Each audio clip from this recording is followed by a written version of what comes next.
everybody? I have a kippah on my head, which I shouldn't even be wearing like this because it goes here, and I shouldn't even be wearing it in the first place because it's for men, but whatever.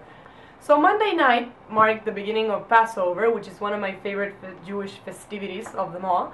And so I wanted to tell you guys a little bit what it was about, because every year my friends are like, "Happy Passover! What was it that you celebrated again? You ate a lot of food?" But that's all I remember.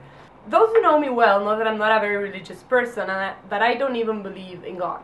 But I do believe in traditions and history and studying, and that is a lot of what Judaism is about. So that's something that I do like about my religion. Passover commemorates the exodus of the Jews from Egypt, the liberation of the Jewish people from the slavery that the Egypt's Pharaoh had on them. That was not very well phrased. So this is how it went down. Jews were like, "I want to leave this place, man. This is hard work. These bricks are fucking heavy. These pyramids aren't even for me. Why do I have to do this? These aren't my people. This isn't fair. I don't want to be a slave." And God was all like, "Yo, dudes, I want to get you out of here. Do you understand? I want to get you the fuck out of Egypt because you shouldn't be there in the first place.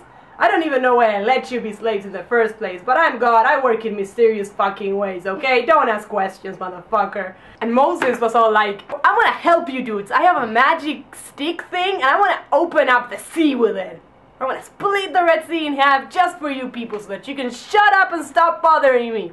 That is exactly how it went down. I am quoting the Bible here. I'm quoting scripture. This is what we read. So, do you see it? You see it?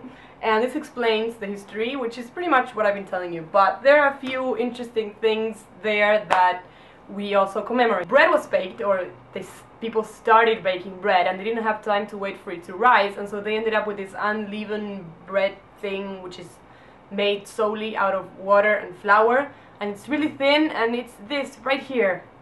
This is called matzah. It's so difficult to explain what it tastes like. A friend of mine said it tastes like a book. I have a friend here. He says it tastes like a book. That's so accurate. But that's accurate. And the interesting thing is that this is all we can eat. Like, we can't eat things that have flour in them. Like I said, I'm not a very religious person, and so I don't usually do these things. Like, I don't fast in Yom Kippur, and I don't go to temple in Sukkot, or, that stuff. I don't usually do that. But I do this thing about Passover where I don't eat any flour, and I only eat matzah, and I only eat other things that I can eat.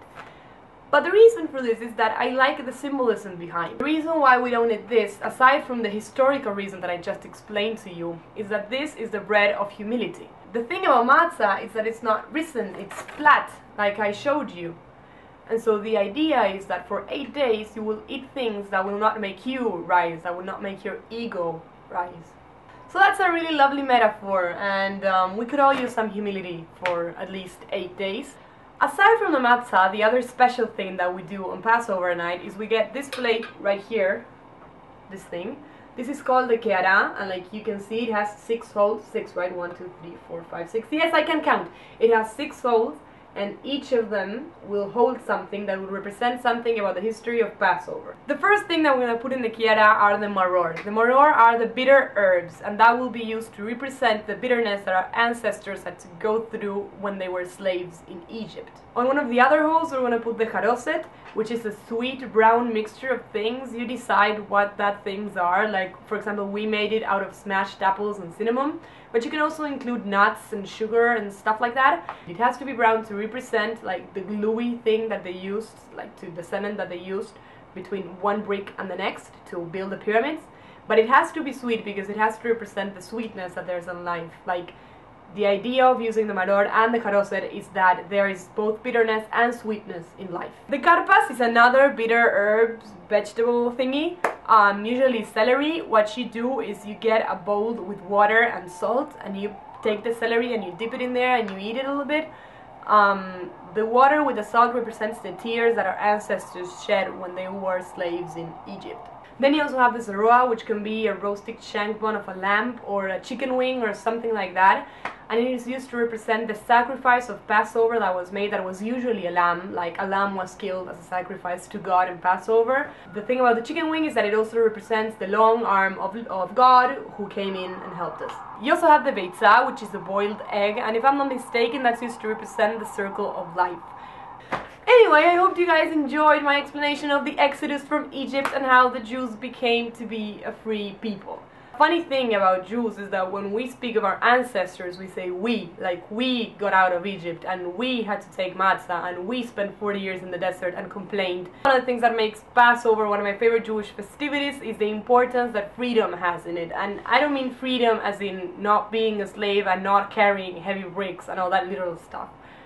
Freedom is a very broad term and it's really difficult to achieve. We all believe that we are free, but we are not. We're all chained in a way by our past, or at least defined by it. I wish every one of you a happy Passover. Chag Sameach. Hope you eat delicious food if you're Jewish. Hope you have friends who are Jewish so you can eat delicious food if you're not. And I hope that you will find a way to be freer in your daily life. This was not a very eloquent finale. Bye! Awkward moment when Vero leaves the room.